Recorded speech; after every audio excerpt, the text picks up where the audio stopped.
Okay, guys. So we were discussing parts of speech and we had started with nouns.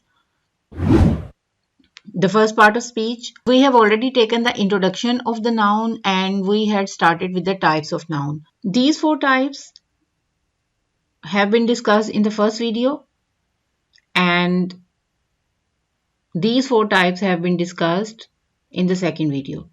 Today we are going to discuss these two types, that is gerund and appositive nouns. So let's start with gerund. Running is his favorite activity.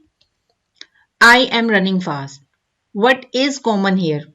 The word running is common over here. Let's have some other examples. Driving is a useful skill. I am driving a car.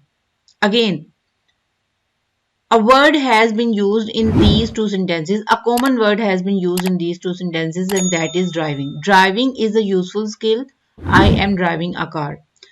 So what we observe over here? We observe that in the first sentence, running has been used as a noun.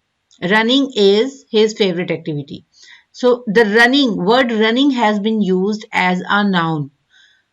But in the second sentence, it has been used as a verb. I am running fast. Similarly, in sentence 3, driving is a useful skill. But in sentence 4, the same word driving, which has been used as a noun in sentence 3, has been used as a verb in sentence 4. So in sentence 1 and in sentence 3, these two words have been used as nouns. This tells us that whenever a verb, running is actually a verb, driving is also a verb, but whenever a verb is used as noun, then that verb is called a gerund. Gerunds are the words that are formed with verbs but they act as nouns. Gerund will always have an ing at the end of it.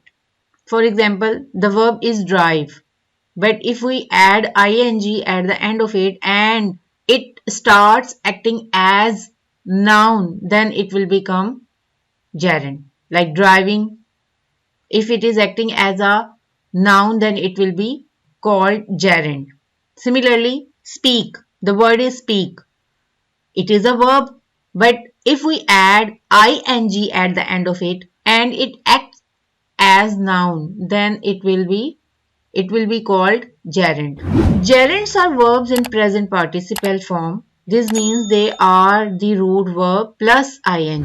For example, seeing, cramming, wondering, etc.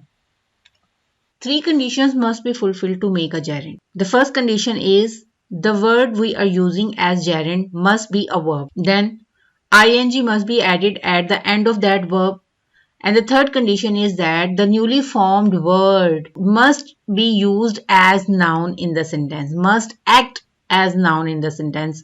It must not be acting as a verb but as a noun in the sentence. For example, eat. It is a verb.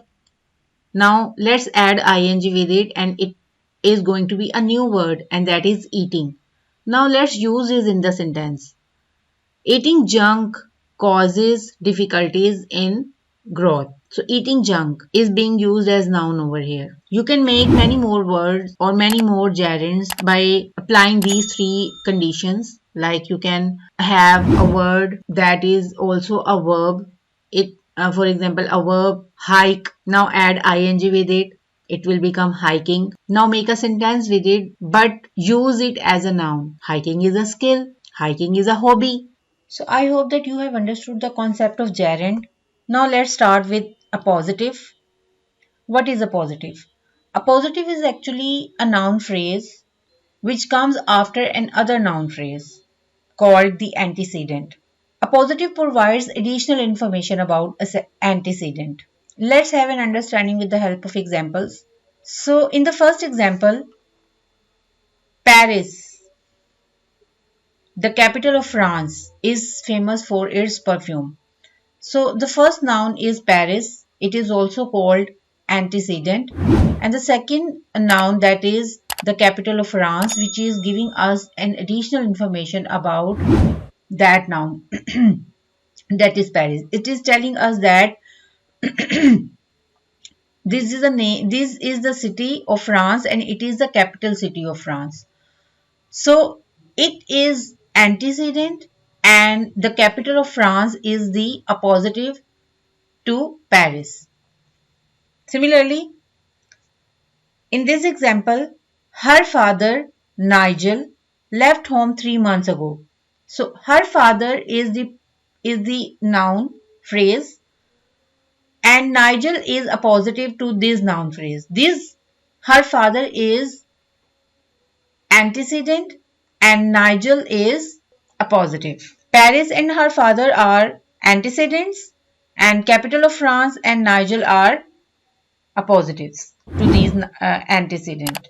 Appositives are also the noun phrase. They give us additional information about the antecedent or another noun phrase in a sentence. For example, if I say my sister Maria enjoys musical theatre. Now in this sentence, my sister, it is the antecedent. Maria is the appositive to this antecedent. It is providing us the name of noun my sister. My sister Maria. So Maria is the name of my sister. It is an additional information. So it is appositive to my sister. Similarly, my friend, the doctor has come to visit us. So my friend, a noun phrase, an antecedent, and the word doctor, the doctor, is the appositive to this antecedent. My friend. My friend, the doctor, has come to visit us. So my friend is the antecedent. The doctor is the appositive to my friend. Appositives can be single words or a group of words and are often enclosed in commas. They are often enclosed in commas and they come in the middle of a sentence. Thank you for watching. I hope that you have understood the concept of gerund and appositive. Don't forget to send your feedback in the comment section. Hit the like button. If you have already subscribed, then thank you very much. And if you have not subscribed yet, then subscribe and don't forget to hit the bell icon. Bye.